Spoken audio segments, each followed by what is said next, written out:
Episode 60. Lira cemburu. Suasana makan malam di kediaman Yoga Airlangga nampak begitu tenang. Hanya terdengar suara dentingan sendok yang beradu dengan piring dan itu membuat Dara sedikit merasa lega karena dia pasti akan gugup kembali kalau sampai diinterogasi oleh Yoga. Lala dan Arsya. Mungkin juga dia bisa tersedak saking gugupnya menjawab pertanyaan-pertanyaan random dari orang-orang yang begitu berpengaruh itu.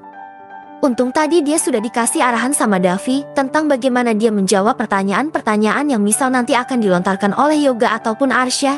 Meskipun sejauh ini Yoga dan Arsya masih terlihat baik terhadapnya, tetapi Dara kan tetap was-was. Ada sausnya. Dara tersentak ketika merasakan jemari Davi mengelus sudut bibirnya sambil tersenyum. Clara yang duduk di samping Naura tersenyum lebar. Seandainya tidak dalam acara makan malam dengan keluarga pamannya, Clara pasti sudah bersiul dan menggoda sang kakak. Sedangkan Dara sudah merasa malu. Wajahnya pasti sudah memerah seperti kepiting rebus. Astaga, Pak Cheo, kenapa aktingmu maksimal sekali? Batin Dara terkaget-kaget melihat tingkah Davi yang di luar nalarnya. Bisa-bisa dia nanti jadi baper beneran kalau diromantisin seperti ini. Sadar Dara, kita ini sedang akting. Dan ingat uang 150 juta akan masuk saldomu tiap bulan dalam waktu 3 tahun. Jadi jangan sampai kamu terbawa perasaan. Suara hati Dara memperingatnya. Dara harus mengingatkan dirinya jika pria yang sedang bersikap sok manis di sampingnya ini adalah seorang pebinor dan sedang melakukan akting di depan selingkuhannya. Aps, maksudnya mantan selingkuhannya, kalau dia benar-benar serius berhubungan dengannya. Meskipun ada percikan bunga di hatinya, tetapi Dara tetap harus sadar diri dan jangan gugup. Berbeda dengan Dara, Lira yang sejak tadi saat melihat Davi membawa wanita yang dia kenalkan sebagai calon istrinya, moodnya langsung terjun bebas. Matanya sesekali melirik ke arah Davi dan Dara. Hatinya yang sudah seperti kobaran api bagai disiram bensin dan semakin membuatnya membara ketika melihat Davi bersikap manis terhadap wanita itu. Lira masih ingat dengan jelas siapa Dara itu. Beberapa kali melihat wanita itu pernah masuk ke ruangan Davi. Awalnya dia tidak curiga karena Lira menganggap jika Dara hanya mengantarkan laporan keuangan untuk Davi. Lira juga ingat kalau Dara adalah salah satu staf keuangan, anak buah Andre yang juga masih sepupunya. Lalu sejak kapan mereka berhubungan? Lira bertanya-tanya dalam hati. Wanita itu semakin kesal sendiri jika dia ingat bahkan seminggu yang lalu dirinya dan Davi masih makan malam romantis di ruangan VVIP. Apakah waktu itu Axelo juga sudah berhubungan dengan Dara di belakangnya? Clara menatap Davi yang kini juga tengah menatap, mengkode lewat mata seakan memberitahu jika Clara butuh penjelasan perihal sang kakak yang tidak pernah memberitahukan hubungannya dengan wanita yang bernama Dara ini. Terdengar suara kursi yang ditarik dan itu adalah kursi Lira. Wanita itu berdiri dan otomatis memundurkan kursinya yang berbunyi begitu nyaring sehingga membuat semua orang yang ada di tempat makan itu menatap ke arahnya secara bersamaan. Maaf, aku sudah kenyang dan perutku terasa tidak enak. Aku izin ke kamar dulu ayah. Mas Arsya, pamit Lira. Yoga hanya berdehem.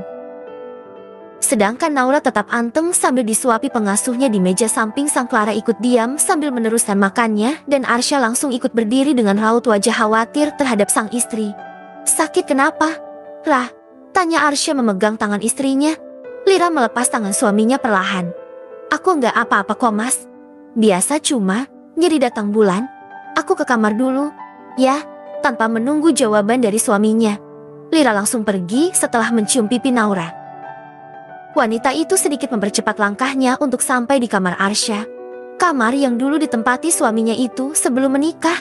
Lira memutuskan pergi secepatnya dari meja makan agar bibirnya yang sejak tadi gatal tidak mengeluarkan semuanya di hadapan ayah mertua dan suaminya.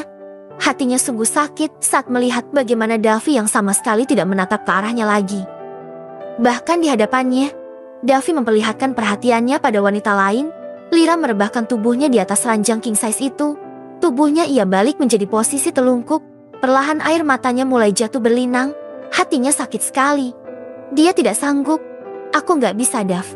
Aku nggak kuat harus nahan sakit. Aku harus gimana? Hati Lira berkecamuk. Lira bisa mendengar suara pintu dibuka dan langkah kaki yang terdengar perlahan menuju ke arahnya. Bolehkah dia berpikir jika orang itu adalah Davi? Mungkin saja Davi menyusulnya karena merasa kasihan terhadapnya. Ya, Davi selalu perhatian dan tidak tega dengannya jika sedang sakit seperti ini. Dia merasakan lelusan di kepalanya yang begitu lembut. Lira tersenyum. Dia tahu jika Davi pasti akan pernah tega dengan kondisinya. Lira merasakan pergerakan di sampingnya. Sepertinya orang itu duduk di sisi ranjang. Sayang, gimana keadaanmu? Tidak, itu bukan suara Davi. Itu suara Arsya suaminya. Lira kecewa. Ternyata Davi tidak menyusulnya pergi. Lira bangkit untuk pergi ke kamar mandi. Entah kenapa kekecewaannya membuat dia mengabaikan kekhawatiran suaminya. Arsya merasa jika istrinya itu berubah. Entah ada apa dengan sang istri hingga sikap Lira menjadi berbeda 180 derajat. Sementara di ruang tengah, semuanya sedang membicarakan masalah serius. Sepertinya kali ini Dara harus menyiapkan hati dan mentalnya karena ternyata keluarga Paman Davi menyukai dirinya termasuk sang adik yang baru dia lihat. Kenapa harus menyiapkan hati dan mental? Ya tentu saja, karena dia takut mengecewakan keluarga Davi jika mereka tahu hubungannya dengan Davu hanyalah pura-pura saja dan sebuah simbiosis mutualisme. Dara menginginkan seorang pria untuk menjadi suaminya agar sang ibu tidak terus-menerus mencarikannya calon dan mengatur kencan buta untuknya. Selain itu juga dia mendapatkan bayaran yang tentu saja sangat banyak. Bayangkan guys, sebulan mendapatkan gaji 150 juta. Dikali 36. Hitunglah sendiri karena Dara pasti pingsan jika disuruh menghitung sekarang. Aku suka dengan sikapmu. Kalau memang Davi ingin menjadikanmu seorang istri, kenapa tidak secepatnya saja? Pasti seluruh keluarga besar akan sangat senang mengetahui jika Davi akhirnya menemukan jodohnya. Ujar Yoga sambil tertawa. Nah, betul Paman. Kak Davi ini kukira belok. Loh, hahaha. Mulut Clara memang tidak biasa difilter saat berucap. Ceti, harus siap-siap menikah. Davi menaikkan kedua alisnya sambil menatap Dara, seakan mengatakan jika mereka harus menuruti keinginan sang paman dan adiknya tercinta. Bagaimana Kak Dara? Tanya Clara dengan tatapan berbinar. Saya terserah Mas Davi. Saya mah menurut saja. Jawab Dara menunduk, bukan tersipu malu, tetapi hanya untuk mengurangi rasa gugupnya. Aku sih juga nurut sama semuanya. Kalau memang pernikahan kita dipercepat, itu juga lebih baik. Ujar Davi, sepertinya memang lebih cepat memang lebih bagus, agar perjanjian mereka juga bisa dipercepat. Meskipun sudah ada hitam di atas putih jika kontrak kerja Dara hanya 36 bulan saja. Tapi, Clara kamu gimana? Nunggu aku nikah apa mau nikah duluan? Tanya Davi pada sang adik. Aku kan masih belum lulus kuliah. Besok aja nikahnya kalau udah lulus. Kak Davi aja yang nikah sama Kak Dara.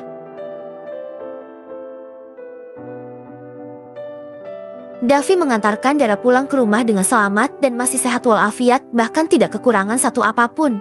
Padahal Dara sudah berjaga-jaga jika nanti dia tidak akan mendapatkan restu semudah itu. Makasih ya, kamu sudah berakting dengan baik. Sepertinya mulai sekarang kita memang harus membiasakan diri untuk sering bersama, agar kecanggungan di antara kita hilang. Aku ingin akting kita nanti bisa lebih natural, ujar Davi. Saat ini mereka memang belum turun dari mobil meskipun sudah sampai. Iya Pak. Mas, aku usahakan ya. Soalnya kadang kalau lihat siapa keluarga besar Mas Davi tuh bikin insecure. Apalagi Bu Lira cantik banget. Tadi dia kelihatan muram loh Mas. Pasti sedih ya? Ucap Dara. Dia memang bisa melihat luka di mata Lira saat melihat Davi yang mengacukannya saat makan malam tadi. Dara memang tidak tahu bagaimana hubungan mereka. Tetapi jelas sekali perselingkuhan itu tidak dibenarkan dan Dara juga menyalahkan Lila yang seakan tidak mau move on dari Davi. Sebenarnya aku dan Lila berhubungan sudah hampir setahun. Aku duluan yang menggoda Lila dan membuatnya jatuh hati padaku karena tidak bisa dipungkiri jika sejak pertama kali lihat Lila saat dibawa ke rumah utama oleh Arsya, aku langsung jatuh cinta. Selama 5 tahun, aku memendam perasaan cinta ini. Hingga akhirnya saat Lira menjadi sekretarisku, saat itu pula aku mulai memperlihatkan perhatianku. Dara hampir melongo saat mendengar Davi tiba-tiba menceritakan kisahnya bersama Lira. Dan apa katanya tadi? Davi yang menggoda Lira. Jadi benar kan kalau predikat playboy pebinor itu disematkan oleh Dara untuk calon suami kontraknya itu? Ceti. Sekarang kenapa Mas Davi tiba-tiba memutuskan Bu Lira? Enggak mungkin kan kalau jawabannya udah enggak cinta? Aku bisa lihat kok kalau sebenarnya Mas Davi masih punya rasa untuk Bu Lila. Tanya Dara. Davi terkekeh saat mendengar ucapan Dara. Ternyata kamu tuh benar-benar polos ya. Batin Davi menatap Dara yang tengah, menatap ke depan.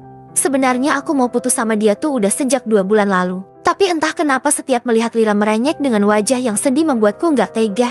Saat dia memaksa ingin pergi berdua dan meminta ditemani keluar, aku tidak kuasa menolaknya. Hingga suatu malam, aku lihat kamu yang tengah memergokinya kami. Saat itu aku benar-benar pusing. Aku nggak mau kamu mengatakan hal yang sebenarnya pada semua orang terutama Arsya. Sayangku terhadap sepupuku itu benar-benar besar. Aku tidak ingin menjadi orang yang dia benci. Paman juga sudah menerorku dengan perjodohan yang akan dia lakukan. Jawab Davi yang membuat Dara manggut-manggut paham. Ceti, memintamu menikah denganku itu adalah sebuah pilihan yang tepat. Bersambung.